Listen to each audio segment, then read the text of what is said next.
This song is called Alice's Restaurant. It's about Alice in the restaurant. But Alice's Restaurant is not the name of the restaurant, that's just the name of the song. And that's why we call this song Alice's Restaurant.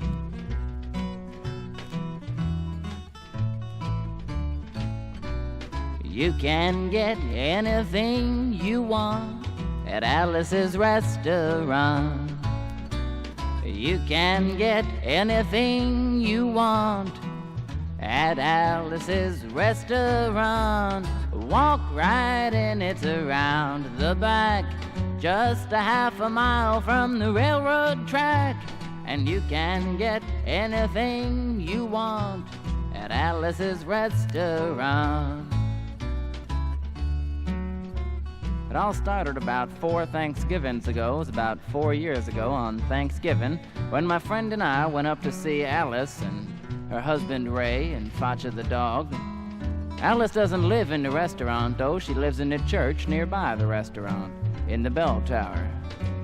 Living in the bell tower like that, they got a lot of room downstairs where the pews used to be, seeing as how they took out all of the pews. And having all that room down there, they decided that they didn't have to take out their garbage for an extra special long time. Having all that garbage in there, we decided that it would be a friendly gesture for us to take the garbage down to the town dump.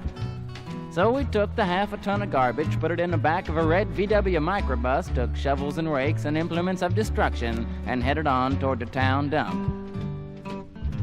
Well, we got there, and there was a big sign and a chain across the road saying, "Closed on Thanksgiving," and we had never heard of a dump closed on Thanksgiving before. So with tears in our eyes, we drove off down the road looking for another place to put the garbage. We didn't find one till we came to a side road, and off of the side road was a 15-foot cliff, and at the bottom of the cliff was another pile of garbage, and we decided that one big pile was better than 2 little ones, and rather than bring that one up, we decided to throw ours down. That's what we did.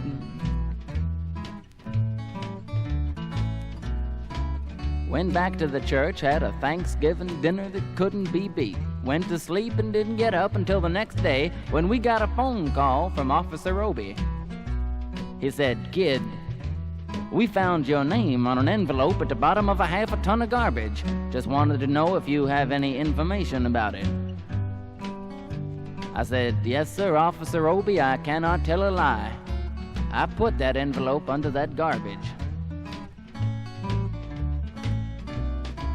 After speaking to Obie for about 45 minutes on the telephone, we finally arrived at the truth of the matter, and Obie said we had to go down and pick up the garbage, but first we had to go down and see him at the police officer station. So we got back in the red VW microbus with the shovels and rakes and implements of destruction and headed on toward the police officer station.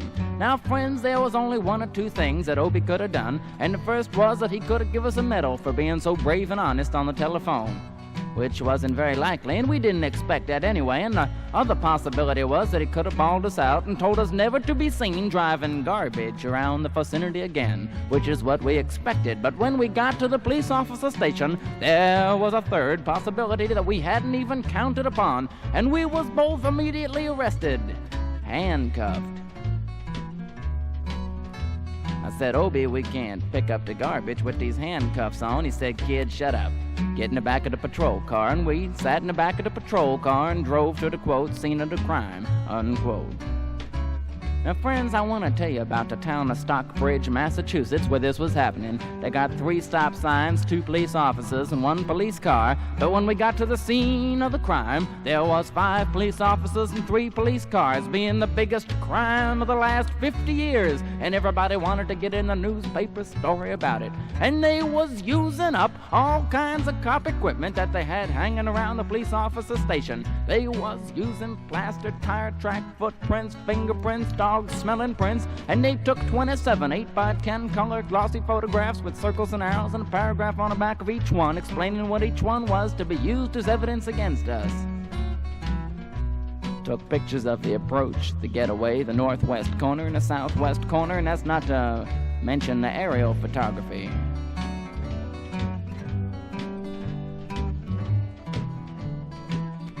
After the ordeal, we went back to the church and had another Thanksgiving dinner that couldn't be beat, went to sleep and didn't get up until the next day.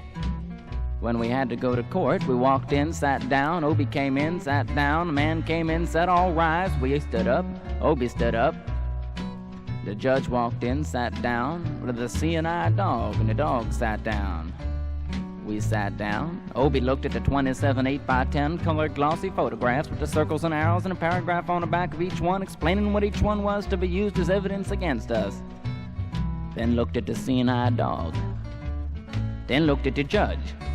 Then looked at the 27 8x10 colored glossy photographs with the circles and the paragraphs and then began to cry. Obie came to the realization that it was a typical case of American blind justice and there wasn't nothing he could do about it. And we had to pay $50 and pick up the garbage.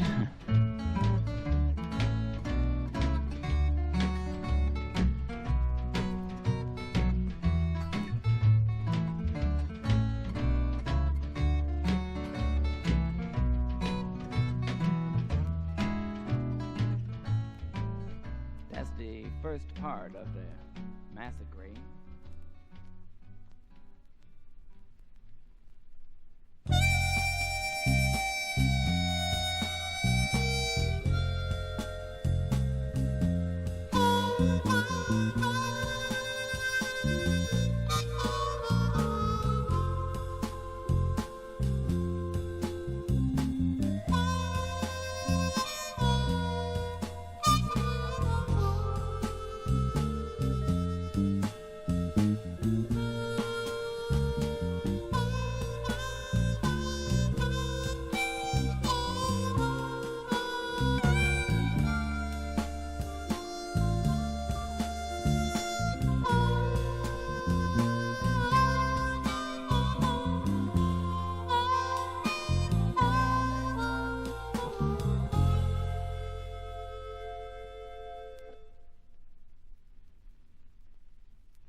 Through the windless wells of wonder, by the throbbing light machine, in a tea-leaf trance or under orders from the king and queen, songs to aging children come, aging children, I am one. People hurry by so quickly, don't they hear the melodies in the whining and the clicking and the laughing harmonies? Songs to aging children come, aging children, I am one.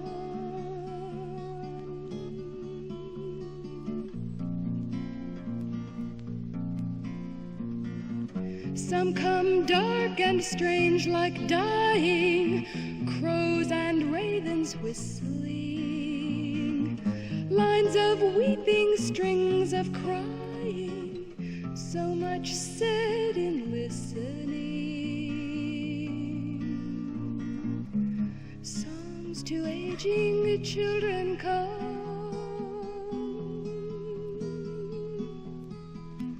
aging children, I am one.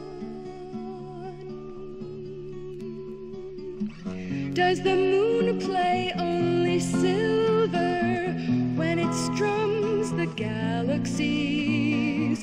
Dying roses, will they win their perfumed rhapsodies to me?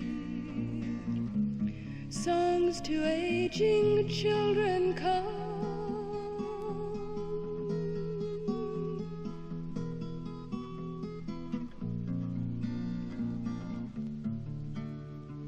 this is one.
They got a building down in New York City called Whitehall Street, where you walk in, you get injected, inspected, detected, infected, neglected, and selected.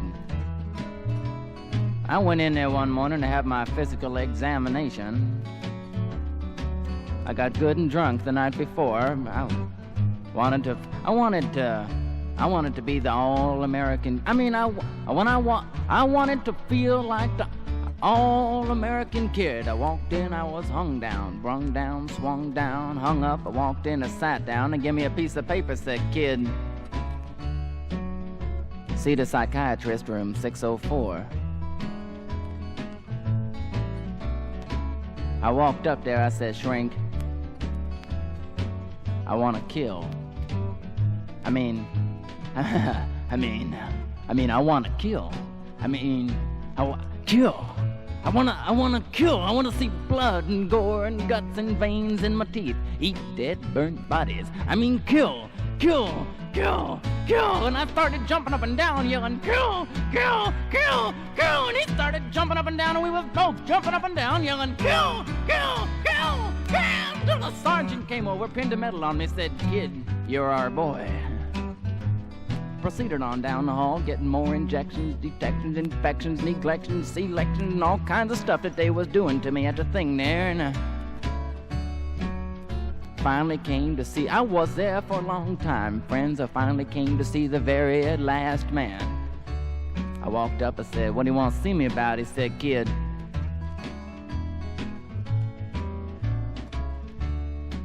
have you ever been arrested?"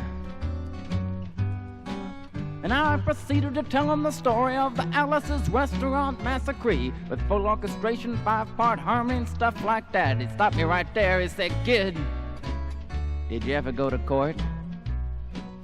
And I proceeded to tell him the story of the 27 8x10 colored glossy photographs with the circles and arrows and a paragraph on the back of each one explaining what each one was to be used as evidence against us. And he said, "Kid, I want you to go over and sit down on that bench. It says Group W. Now, kid." I walked over to the bench there, and there was Group W.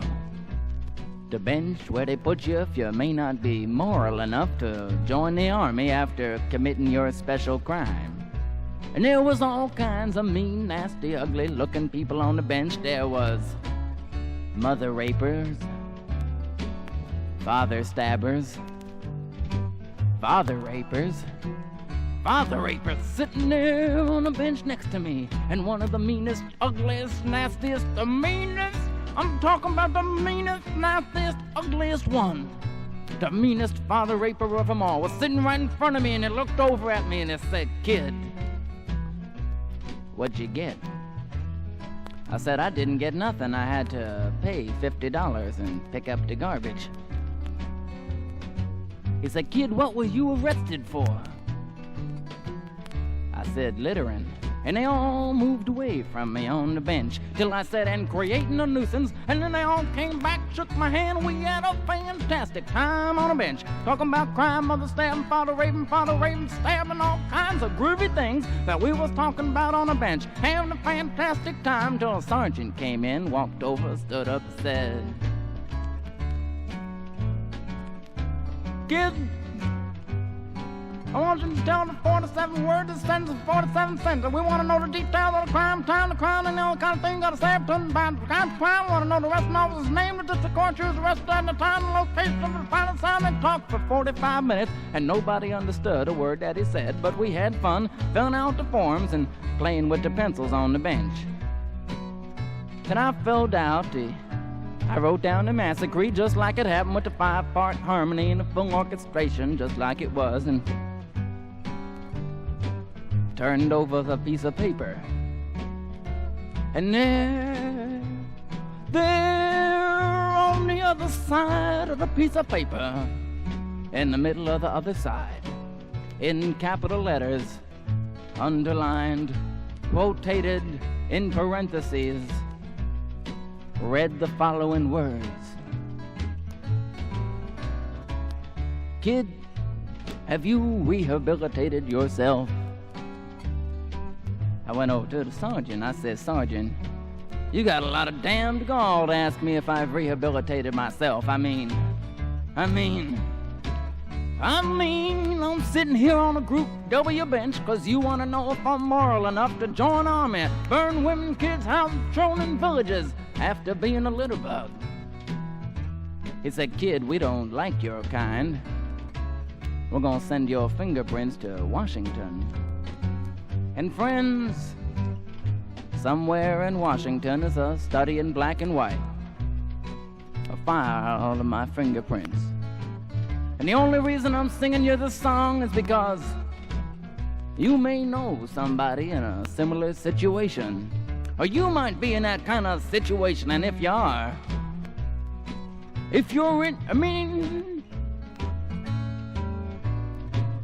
there's only one thing that you might be able to do.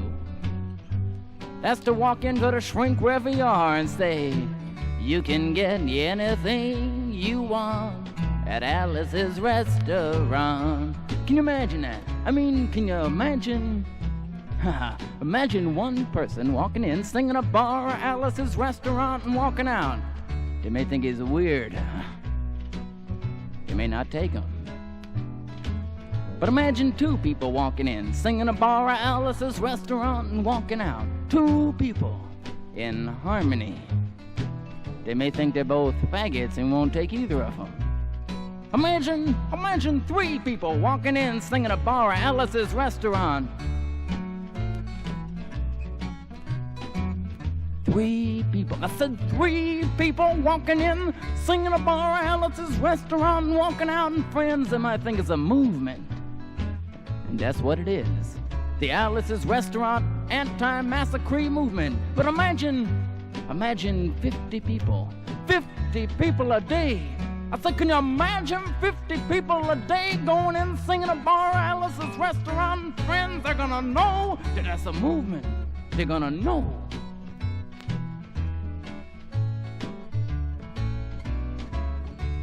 We'll wait for it to come around on the guitar here. Sing it when it does.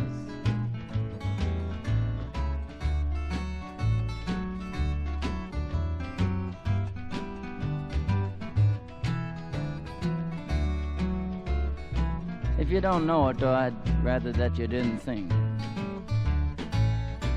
You can get anything you want at Alice's restaurant. You can get anything you want at Alice's restaurant. Walk right in, it's around the back, just a half a mile from the railroad track. And you can get anything you want at Alice's restaurant. I didn't hear you singing.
got your postcard yesterday. You said you had